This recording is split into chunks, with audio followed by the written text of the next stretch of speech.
Hello students, welcome back. हम लोग 8th class का चैप्टर है हमारा सम नेचुरल फिनोमेना, यानी कुछ प्राकृतिक घटनाएं, उसके बारे में हम पढ़ रहे हैं। तो आज एक बड़ा इंटरेस्टिंग टॉपिक हम लोग स्टडी करने वाले हैं कि लाइटनिंग क्या होती है। आपने देखा होगा कि जब तूफान आना होता है या बारिश होनी होती है, कई बार बिजली जो है वो गड़गड़ाती है, आपको आवाज़ भी सुनाई देती है, आपको वो जो चमक है, स्पार्क जो है वो भी आपको दिखाई देती है। तो इसी पूरे फिनोमेना को हम लाइटनिंग कहते हैं। तो ये बड़ी रोचक सी चीज़ है कि वहाँ कोई लाइटनिंग का सोर्स कहाँ से आ रहा है। वो लाइट जो बादलों के बीच में बिजली जो चमक रही है, आपको गड़गड़ाहट सुनाई दे रही है, वो कहाँ से आ रही है बादलों के बीच में। तो इसी फिनोमेना को हम लाइटनिंग कहते हैं और इसी को हम समझेंगे स्टूडेंट्स आज स्टेप बाय स्टेप। तो आइए समझते हैं कि लाइटनिंग होती क्या है और ये कैसे उत्पन्न होती है। लाइटनिंग देखिए क्या है। Lightning is an electric spark, however, on an enormous scale that results from accumulation of positive and negative charge within the thunderstorm. इसमें बताया कि लाइटनिंग एक वास्तव में इलेक्ट्रिक स्पार्क है। स्पार्क कहते हैं चिंगारी को। इलेक्ट्रिक मतलब विद्युत रूप से जो एक चिंगारी जो उत्पन्न होती है इतने बड़े स्तर पर, और किस लिए होती है? Due to accumulation of positive and negative charge. देखिए वर्ड देखिए, accumulation of positive and negative charge, यानी कि जब बादलों के बीच में पॉजिटिव और नेगेटिव चार्ज इकट्ठे हो जाते हैं तो उससे ही इनॉर्मस ऊर्जा उत्पन्न होती है, जो कि हमें इलेक्ट्रिक स्पार्क या विद्युत चिंगारी के रूप में दिखाई देती है। इसी फिनोमेना को हम कहते हैं लाइटनिंग।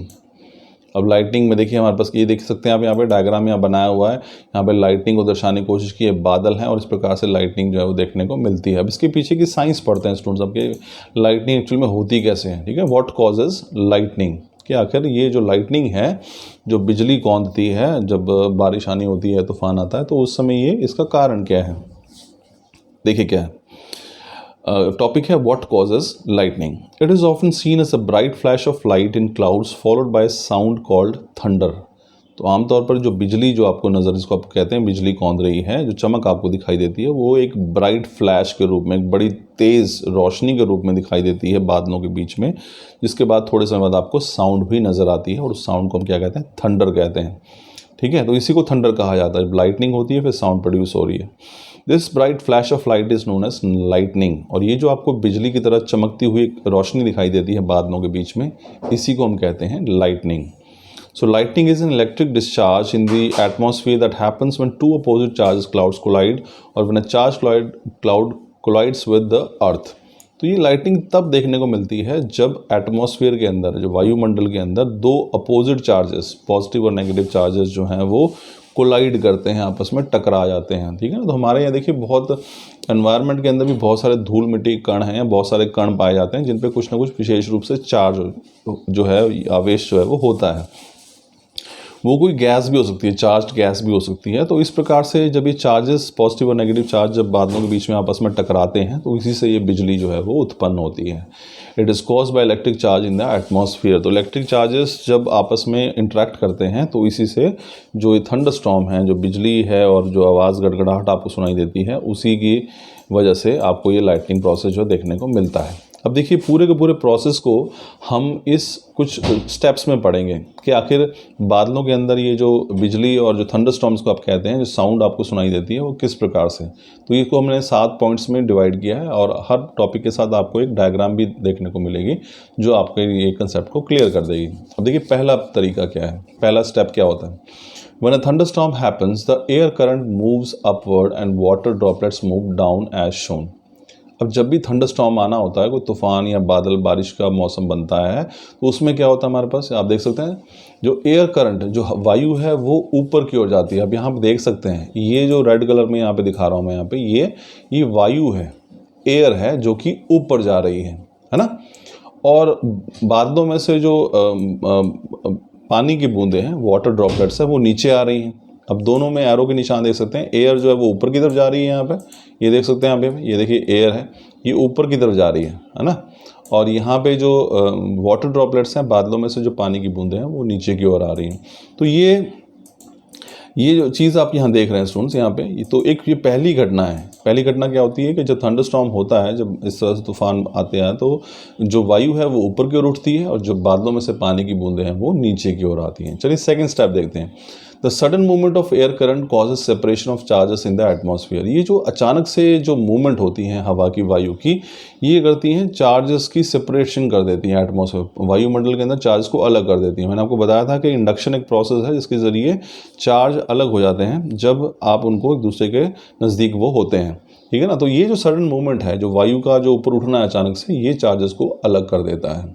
अब तीसरे स्टेप में क्या होता है देखिए यहाँ पे, as a result positive charge accumulate near the clouds upper edges while negative charges accumulate near the clouds lower edges as shown below. तो ये जो मूवमेंट है, जो मैंने बताया चार्जेस को सेपरेट, जब ये वायु जो उठ रही है ऊपर की ओर, ये क्या करती है, ये क्या काम कर रही है आप देख सकते हैं यहाँ पे, वो क्लाउड्स के, बादलों के ऊपरी हिस्से में क्या करती है, पॉजिटिव चार्ज को इकट्ठा कर देती है, ठीक है ना।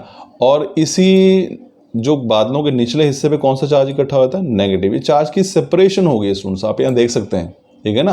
तो बादलों के ऊपरी हिस्से पे पॉजिटिव चार्ज और निचले हिस्से पे क्या कर दिया है, नेगेटिव चार्ज जो है वो इकट्ठा हो गया। तो यहाँ पे देखिए चार्जेस की सेपरेशन हो गई है। अगर एक प्रकार से आप देखने का प्रयास करेंगे यहाँ पे, तो ये आप देखेंगे ये क्या है, हम ये पहले स्टेप में हमारे पास क्या हुआ था, हवा ऊपर उठी, पानी की बूंदें नीचे आ रही हैं, हवा के ऊपर उठने से चार्ज सेपरेट हो गए हैं, पॉजिटिव चार्ज बादलों के ऊपरी हिस्से पे और नेगेटिव चार्ज बादलों के निचले हिस्से पे इकट्ठे हो गए हैं, ठीक है। तो अब आगे देखिए नेक्स्ट स्टेप में क्या होता है, when the negative and positive charge collide bright light and sound are made as it is known as air is a poor conductor of electricity but when magnitude of charge becomes high the air doesn't resist the flow of charges. उसने बताया कि यही जब negative और positive charge, आप देख सकते हैं ये पॉजिटिव चार्ज हैं और ये नीचे बादलों के नीचे नेगेटिव चार्ज है, आपस में इंटरेक्ट करते हैं, तो क्या होता है कि ब्राइट लाइट और साउंड, बहुत तेज़ रोशनी और जो गड़गड़ाहट है, आवाज़ जो है वो उत्पन्न होती है। जो वायु वास्तव में, वैसे तो ये पुअर कंडक्टर है, जो वायु होती है वो पुअर कंडक्टर है, यानी कि ये विद्युत की कुचालक है, इसको विद्युत में को गुजरने नहीं देती है, लेकिन इतनी ज़्यादा मैग्नीट्यूड में इलेक्ट्रिसिटी प्रोड्यूस होती है कि हवा भी उसे, वायु भी उसे रोक नहीं पाती।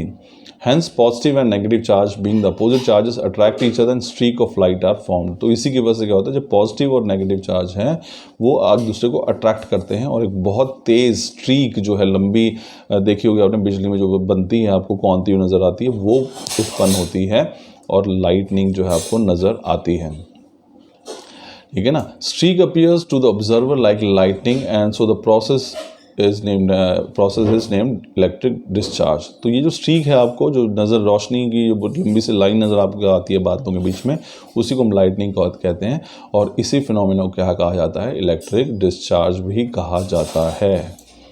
Lightning is cause by electric discharge between clouds और बिटवीन क्लाउड्स एंड अर्थ। तो ये जो लाइटनिंग है तब देखने को मिलती है जब इलेक्ट्रिक जो है डिस्चार्ज होते हैं इसके बीच में, क्लाउड्स के बीच में। ये देखो दो फिनोमेना ध्यान रखिएगा, दो जगह हो सकता है, बादलों के बीच में भी हो सकता है। बादलों के बीच में कैसे हो रहा है, अगर बादलों के ऊपरी सिरे पर पॉजिटिव चार्ज आ गया है और बादलों के निचले सिरे पर भी नेगेटिव चार्ज आ गया है, तो ये इन दोनों की इंट्रैक्शन से भी हो सकती है, यानी कि इसकी और इसकी इंट्रैक्शन, इन दोनों की इंट्रैक्शन से भी हो सकती है बादलों के बीच में ही। तो यहाँ अब जो बिजली यहाँ पे उत्पन्न होगी वो आपको कहाँ नज़र आएगी, बादलों के बीच में, वो धरती तक नीचे आती हुई नज़र नहीं आएगी। लेकिन यहीं पे एक फिनोमेना आपको ये भी देखने को मिल सकता है कि जब आपको बिजली दिखती है कि धरती तक आ गई है, अब वो फिनोमेना कब नज़र आता है, जब बादलों का निचला सिरा जो है वो नेगेटिवली चार्ज हो और धरती के ऊपर वाला जो सिरा है, जिसको हम कहते हैं धरती के ऊपर वाला सिरा, उस पर कौन सा चार्ज आ जाए, पॉजिटिव चार्ज आ जाए। अब ये इंट्रैक्शन इन दोनों के बीच में भी हो सकती है। यहाँ पे अगर आप देखेंगे तो आप पाएंगे इंट्रैक्शन जो यहाँ भी हो सकती है ना। इस नेगेटिव और धरती के ऊपर जो पॉजिटिव चार्ज है, इनके बीच में भी अट्रैक्शन हो सकती है और यहीं से आपको क्या मिलेगा देखने को, यहीं से आपको मिलेगा देखने को कि ये और ये इंट्रैक्शन जो है ये भी लाइटनिंग प्रोड्यूस करेगी। अब लाइटनिंग जो है वो यहाँ तक आ जाएगी नीचे तक और हमें धरती पर भी नज़र आएगी, ठीक है ना। तो जो लाइटनिंग है दो तरह से देख सकते हैं हम, बादलों के बीच में भी, वो तब जब बादलों के ऊपरी सिरे पर पॉजिटिव चार्ज और नीचे नेगेटिव चार्ज, और वो धरती और बादलों के बीच में भी आपको नज़र आ सकती है जब धरती के ऊपर पॉजिटिव चार्ज इकट्ठा हो जाए और बादलों के निचले सिरे पर नेगेटिव चार्ज इकट्ठा हो जाए। तो ये फिनोमेना स्टूडेंट्स इस वजह से हमें जो है नज़र आती है लाइटनिंग, वो जो आप धरती के ऊपर आमतौर पर कई बार गिर जाती है, वो इसी वजह से देखने को मिलती है। So it is understood that lightning is an electric discharge in the atmosphere that happens when two oppositely charged clouds collide or when the charged clouds collide with the earth. It is caused by electric charges in atmosphere.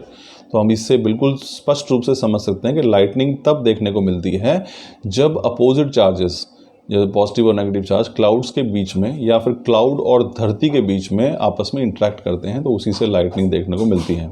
lightning might destroy the property and life, so preventive measures need to be taken। अब यहाँ ध्यान रखिए कि जो lightning है इसके अंदर इसके मैग्नीट्यूड, इसकी जो क्षमता, जो शक्ति होती है वो इतनी अधिक होती है कि कई बार ये धरती पर जान और माल दोनों का नुकसान कर सकती है और करती भी है। बहुत सारी घटनाएं देखी होंगी आपने, आप खबरों में सुनते होंगे कभी बिजली गिरने से वहाँ पे ये इसकी मौत हो गई या ये नुकसान हुआ।